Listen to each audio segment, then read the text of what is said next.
Édition du 14 octobre 2015, à la une de l'actualité, Madame, Messieurs, non aux anti-valeurs dans les établissements scolaires dans le Nord Kivu. Différents responsables des écoles de cette province ont été mis en garde lors de la réunion d'évaluation de l'année scolaire en cours. L'école reste le milieu par excellence pour inculquer les bonnes manières aux élèves. Et puis l'amélioration de la qualité de la gouvernance et des investissements dans le secteur routier en RDC a fait l'objet d'une étude financée par la Banque mondiale. Les résultats de cette investigation ont été restitués lors d'un atelier clôturé ce mercredi à Kinshasa. Et enfin, la bataille s'annonce rude pour l'élection des membres du bureau de l'Assemblée nationale. Des candidatures de la même famille politique s'annoncent pour un seul poste. Le calendrier de ce scrutin a été rendu public ce mercredi par le président de la Chambre basse du Parlement. Le 17 octobre, c'est la date prévue pour l'élection proprement dite à la Chambre basse du Parlement. Madame, Messieurs, merci de nous rejoindre pour cette édition. Plus que 72 heures pour être fixées sur les nouveaux membres du bureau de l'Assemblée provinciale. Le calendrier pour l'élection du premier vice-président et du rapporteur est désormais connu. Le 17 octobre, c'est la date retenue pour l'élection proprement dite, alors que le 15 octobre se rend pour les dépôts des candidatures. Les candidats en lice n'auront que la journée du 16 octobre pour battre campagne. Visiblement, la majorité présidentielle y va en ordre dispersé. 2 candidats se sont déjà prononcés pour la vice-présidence de la Chambre basse du Parlement. Il s'agit de Thomas Lokondo et Floribert Luongue. On en saura un peu plus ce jeudi lors de l'opération de dépôt des candidatures. Élection à l'Assemblée nationale, désignation à la présidence de la Commission électorale nationale indépendante. Les tractations se poursuivent au sein de la société civile pour les remplacements de l'abbé Apollinaire Malou Malou, démissionnaire pour des raisons de santé. À l'issue de toutes ces négociations, un consensus devait être dégagé afin de désigner celui qui portera cette lourde responsabilité. Pour l'instant, le débat se focalise sur le profil du nouveau président de la Commission électorale nationale indépendante. Quelles sont les attentes de la population? Éléments de réponse dans ce baladeur. Le nouveau président de la CENI devrait refléter le commun du Congolais. Il devrait comprendre le souci que le Congolais ressent dans son quotidien, par son social. Il devait être quelqu'un qui devrait redonner de l'espoir, redonner de la confiance en l'électeur.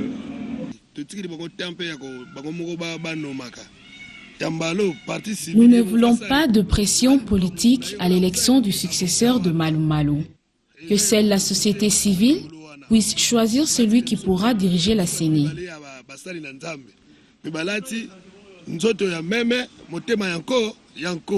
Nous avons appris que ce nouveau président viendra de la composante confession religieuse et nous nous sommes dit que oui, réellement dans les confessions religieuses, il y a des hommes intègres, dignes. C'est ça ce que nous voulons d'abord, quelqu'un qui comprend la matière, qui n'aura pas de parti pris, qui va nous organiser de bonnes élections.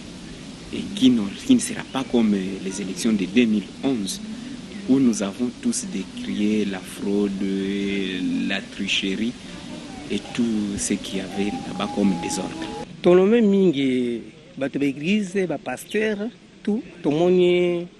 Nous avons assisté à un bilan très mitigé à la CENI après le passage de 2 religieux. Cette fois-ci, nous voulons du sang neuf à l'exemple des étudiants.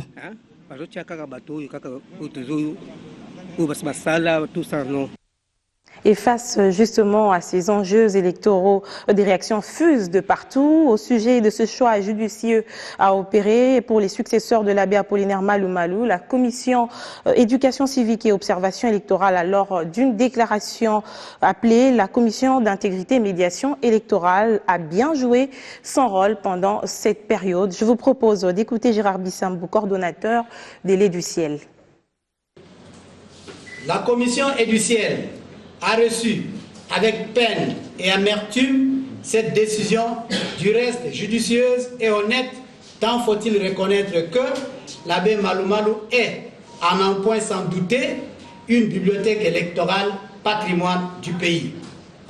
Le choix éclairé et responsable du nouveau leader devant porter sur une responsabilité intègre et d'expertise électorale avérée au regard de la sensibilité, la susceptibilité du processus électoral et des défis actuels qui lui sont liés.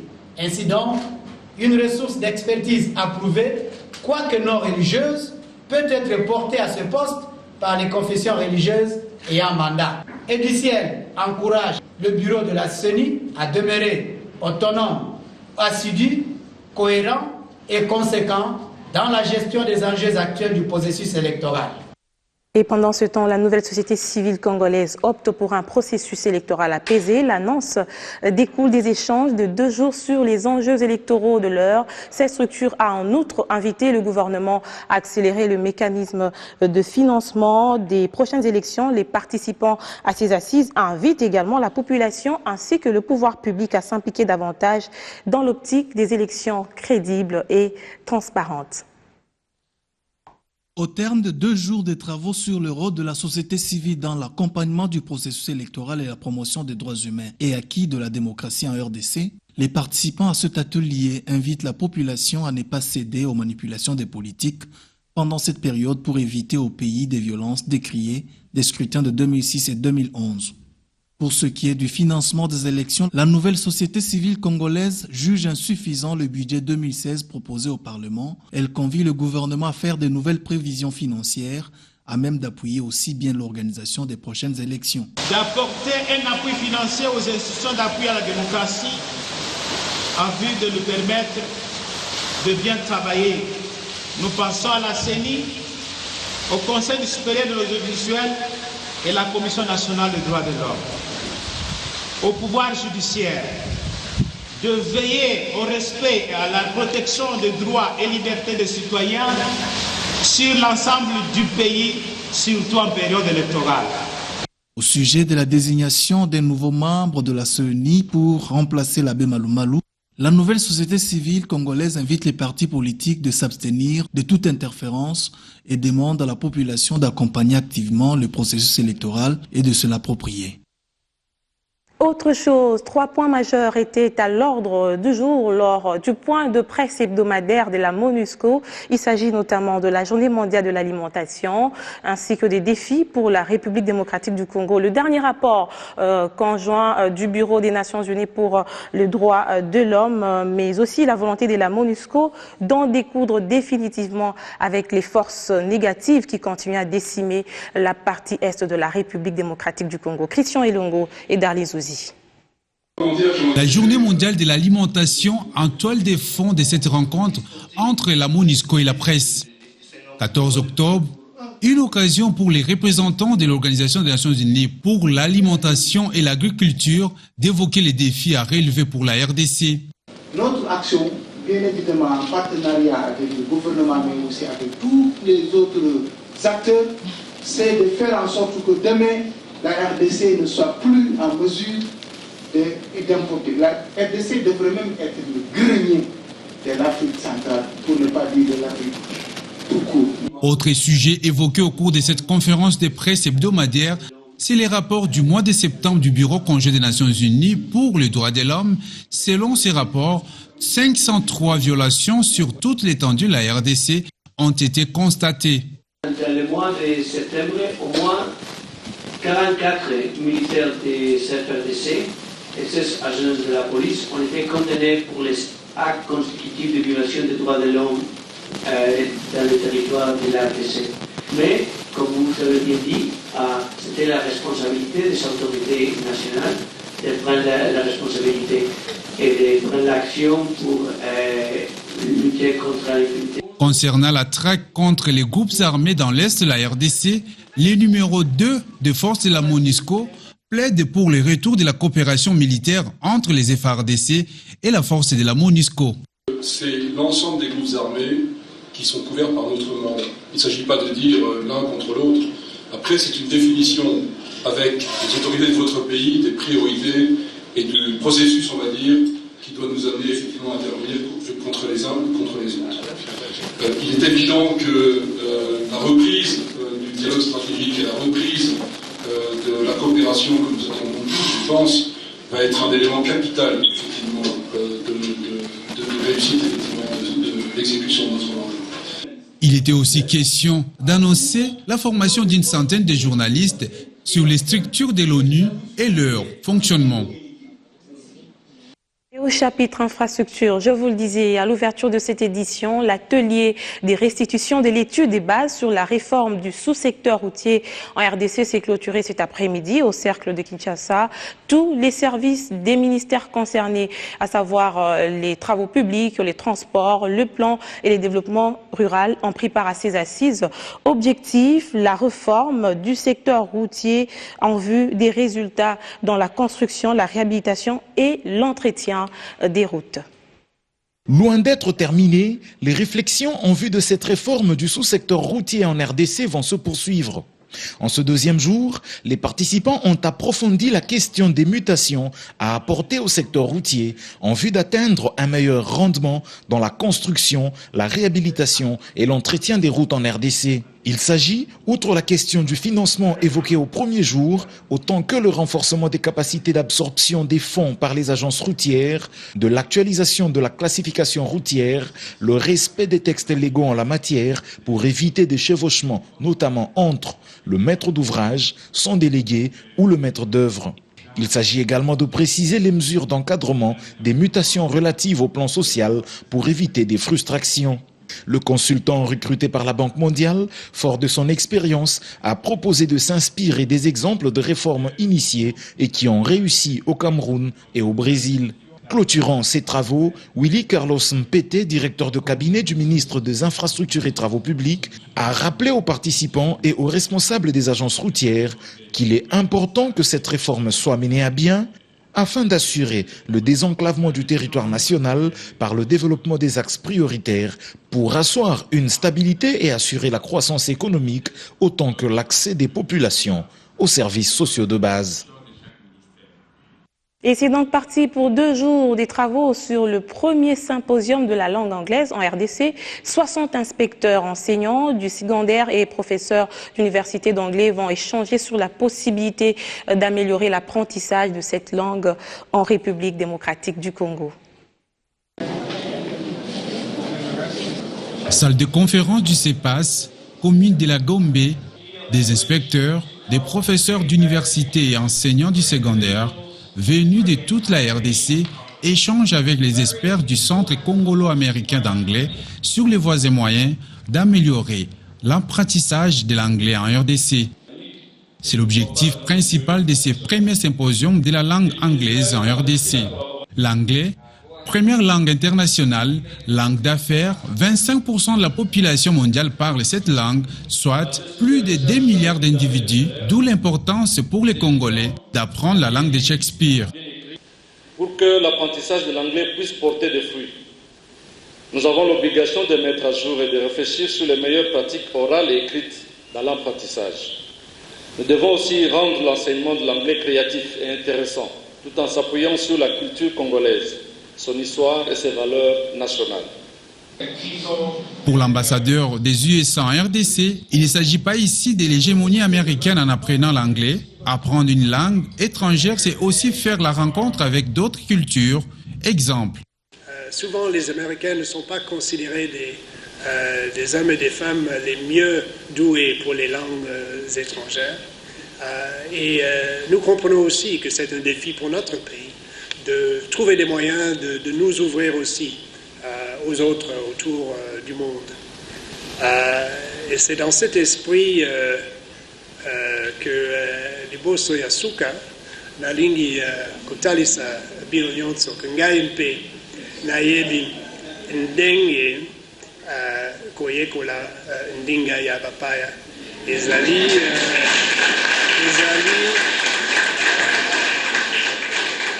ezali mosala mpasi ezali mosala mpona ye esengeli nzela molai nzela ya suka te mpona kotanga malamu mpona Koloba Malamu Dinga Yabapaya. Des recommandations sont donc attendues ce jeudi lors de la clôture du symposium. Vous avez donc compris avec moi qu'avec un peu de volonté, on peut y arriver, on peut apprendre une autre langue. Au chapitre environnement, l'heure est à l'examen des voies et moyens capables de relever les défis liés au processus de la foresterie communautaire. La première table ronde organisée par le Centre d'appui à la gestion durable des forêts tropicales a réuni différents acteurs impliqués à ces processus en vue d'obtenir les résultats escomptés.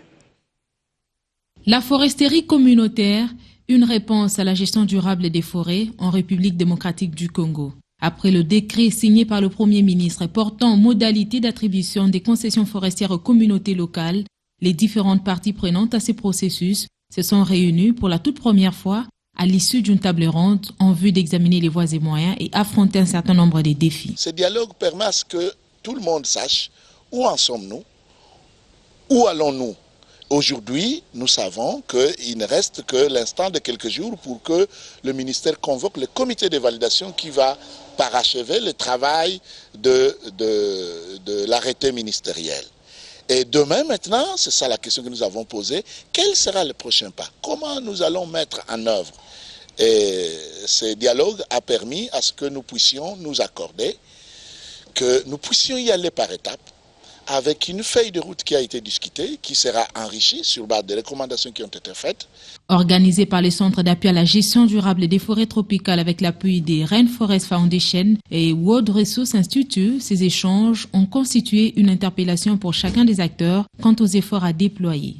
S'inscrivant dans une approche inclusive et rigoureuse, le processus de foresterie communautaire nécessite aussi bien un modèle unique, non seulement pour la République démocratique du Congo, mais également pour la sous-région, estime l'administration. Il faut qu'on arrive à mettre en place un modèle unique de foresterie communautaire.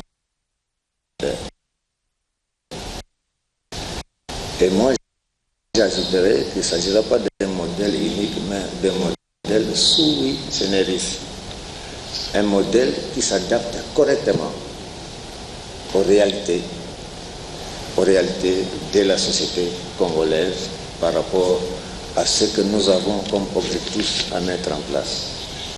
Les recommandations formulées devraient permettre de relever les défis, notamment la finalisation du cadre réglementaire et la déclinaison du cadre institutionnel ainsi que le suivi et la coordination du processus à la base. Actualité dans nos provinces avec cette mise en garde des chefs d'établissement du Nord Kivu qui vont se verser dans les antivaleurs. Cette interpellation a été faite lors d'une réunion d'évaluation de la rentrée scolaire au Nord Kivu effective. Jusqu'ici, l'Assemblée générale des acteurs éducatifs de la province éducationnelle Nord Kivu, englobant la ville de Goma, les territoires de Massissi, Walikale, Nyiragongo et Rutshuru, a eu lieu ce mercredi. Autour de la ministre provinciale de l'Éducation ce mercredi, les acteurs du secteur éducatif au Nord Kivu. Objectif, faire le diagnostic de la rentrée scolaire après avoir constaté des antivaleurs au sein des différentes écoles en province et le gouvernement provincial veut voir les choses changer. Il y a ces écoles qui commencent à organiser des études obligatoires et payantes dans les écoles. Nous devons décrire ces comportements. Où est-ce que nous amenons l'enseignement au Nord Kivu? Des frais d'études pour les écoliers de l'école primaire. Qui a autorisé la perception de ces frais? Qui a autorisé l'organisation de cette étude? C'est dit dans quel document du ministère? Il y a des frais de saint patronat dans les écoles. Je ne sais pas, des frais pour l'achat de papier hygiénique dans les écoles. À quoi servent les frais de fonctionnement? Et des chefs d'établissement qui se donnent le courage de fixer, de hausser les frais de construction. Et quand vous arrivez dans leurs écoles respectives, il n'y a rien qui est fait comme construction. Nous allons où, chers inspecteurs? Moi, je pense qu'il faut que nous arrivions ensemble à apporter un changement dans ce secteur. Abordant l'aspect des élèves qui échouent à Goma et qui se font inscrire à l'intérieur de la province, l'inspection provinciale de l'EPSP veut tout mettre en ordre.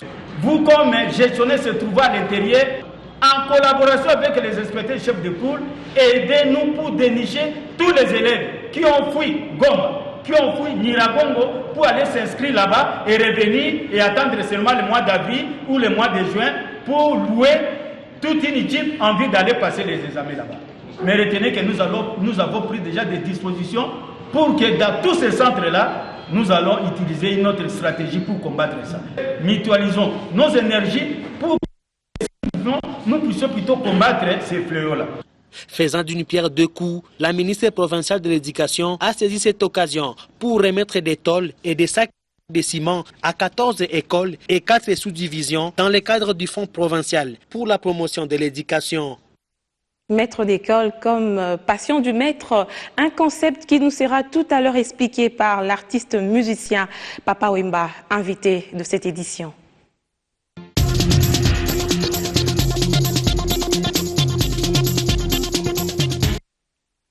Papa Wemba, bienvenue sur ce plateau. Merci Feza. On vous appelle souvent maître d'école aussi? Ben oui, parce que je trône depuis près de 3 décennies devant une institution qui a vu passer plein d'artistes qui font d'ailleurs le bonheur de la rumba congolaise aujourd'hui. C'est pourquoi avec les amis, nous avons décidé d'appeler l'album dernier Maître d'école. Maître d'école, encore une trouvaille pour faire plaisir à vos mélomanes. C'est quoi ce concept?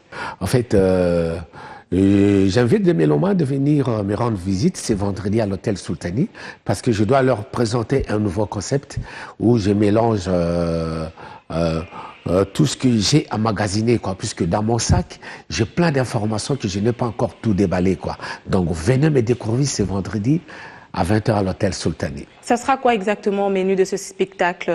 Un concert plein d'émotions, plein d'informations et beaucoup de monde derrière moi, la chorale. Il y a des musiciens traditionnels, il y a des musiciens modernes aussi, un quatuor de violonistes, ça c'est... Enfin, c'est quelque chose qui me tenait à cœur depuis, mais bon, cette fois-ci, on m'a donné l'occasion, moi, de l'offrir aux mélomanes. Alors, pour revenir un peu à votre personne, 66 ans déjà cette année d'âge, vous êtes toujours stylé, aussi jeune. C'est quoi la recette pour se maintenir après cette position? Il n'y a pas de recette à ça, c'est moi tout seul. C'est Papa Wemba, quoi. C'est quoi votre secret, en fait? C'est dans la tête, en fait, quoi. C'est un état d'esprit, vous voulez dire? Un état d'esprit, quoi. Je prends bien le temps dans mon lit. J'ai mes 8 heures de sommeil. J'ai exclu tous les extras. Je ne prends pas trop d'alcool et j'aime bien la vie. J'aime bien la vie et j'aime bien mes enfants, surtout les enfants, j'aime bien. Et j'aime bien mon métier, quoi. Vous aimez bien votre métier et la dernière œuvre que vous avez mise sur le marché, c'était Maître d'école. Qu'est-ce qui fait l'actu dans cet album? En fait, j'ai amené des amis à venir me soutenir dans cet album, dont Jibé Piana, Nyoka Longo, Barbara Kanam et Nana Kouyaté. Et tout ça, ils ont fait avec moi des trucs fabuleux, quoi, qui ont fait que Maître d'école aujourd'hui soit écouté et aimé partout. On va revenir encore à la musique congolaise en général. Il y a finalement on peut appeler ça une plateforme que vous avez mise en place, Bomoko. C'est une nouvelle façon de faire la musique ou une structure de trop, parce qu'on en a vu d'autres avant que celle-là puisse naître. Bien, nous ne sommes pas de frères ennemis. Nous sommes tous, on a tous un amour commun qui est la musique, quoi. C'est l'impression que vous donnez, hein. C'est comme finalement des politiciens, la musique congolaise. Oui, c'est vrai. C'est vrai, on peut tout dire. Mais tous nous aimons, nous sommes tous frères. On s'était retrouvés dans la ville de Goma et nous nous sommes regardés en face. On s'est dit, mais pourquoi être-nous comme ça, autant de se serrer la main, de se serrer les coudes et de faire comme font de frères Dalton, tous pour un et pour tous. Et ça va marcher?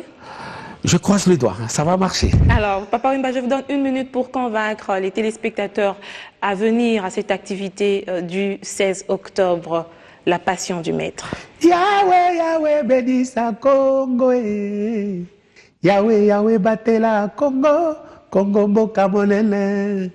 Merci d'avoir répondu à notre invitation de ce soir. Cette voix, vous aurez justement à l'écouter encore ce vendredi 16 octobre à l'hôtel Sultani. 2 heures durant. 2 heures durant, ça sera à 20h que le spectacle va démarrer. En 2 parties, quoi. En 2 parties. Bonne chance à vous pour ce grand rendez-vous musical et on se retrouve tout à l'heure, chers téléspectateurs, pour la suite du journal.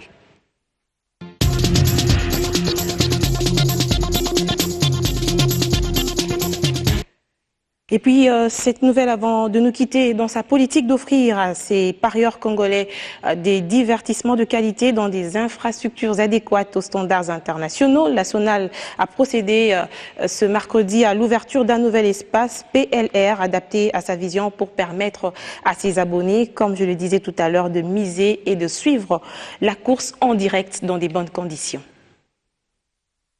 La modernisation des espaces PLR à travers l'étendue du pays est un facteur qui influe sur la qualité des divertissements que la SONAL SA offre à ses parieurs congolais.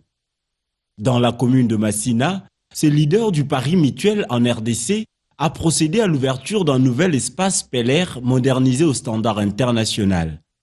Une action qui permettra à ses abonnés de miser sur un cheval et suivre la course en direct en vue de tirer profit de cette aventure. Ce que nous faisons, c'est il faut mettre les parieurs à l'aise dans de très bonnes conditions. C'est pour ça que nous avons commencé à moderniser nos espaces et à ouvrir aussi de nouveaux espaces pour permettre aux parieurs de jouer.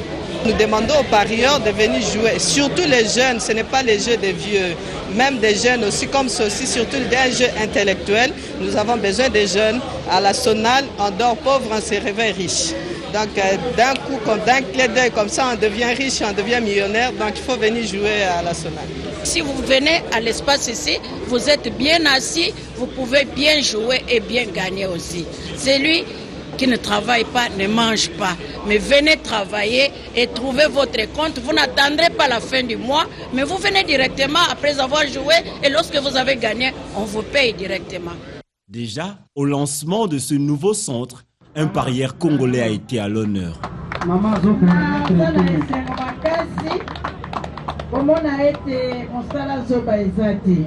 Ce numéro 1 des divertissements au Congo compte faire mieux dans ce dernier trimestre de l'année 2015 pour procurer davantage du bonheur à ses potentiels joueurs. Eh bien, merci de votre amitié à nos éditions d'actualité. Je vous retrouve demain pour une nouvelle édition sur BON Télévision. Merci.